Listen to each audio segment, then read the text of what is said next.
வாழ்வில் கஷ்டங்களா? எண்ணிய காரியம் நடக்கவில்லையா? முருகப்பெருமானின் அருள் பெற இந்த சஷ்டி விரதம் உங்களுக்கு கை கொடுக்கும்.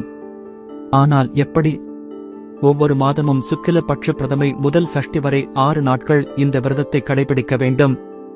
தினமும் அதிகாலை எழுந்து குளித்து முருகனை மனமுருக வணங்க வேண்டும்.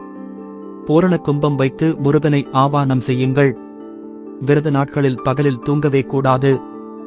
சஷ்டி தினத்தன்று இரவு முழுவதும் விழித்திருப்பது கூடுதல் பலன் தரும். முருகனை 6 காலமும் பூஜை செய்யுங்கள்.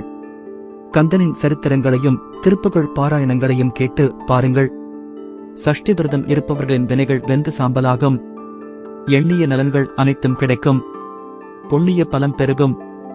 குழந்தை பாக்கியம், நல்ல வேலை, திருமணம் என அனைத்தும் முருகனின் அருளால் கைகூடும். மனதில் பக்தியுடனும் நம்பிக்கையுடனும் சஷ்டி விரதத்தை கடைபிடித்து முருகனின் முழு அருளையும் பெறுங்கள். மேலும் பக்தி மற்றும் ஆன்மீக வீடியோக்களுக்கு எங்கள் சேனலை இப்போதே சப்ஸ்கிரைப் செய்யுங்கள்.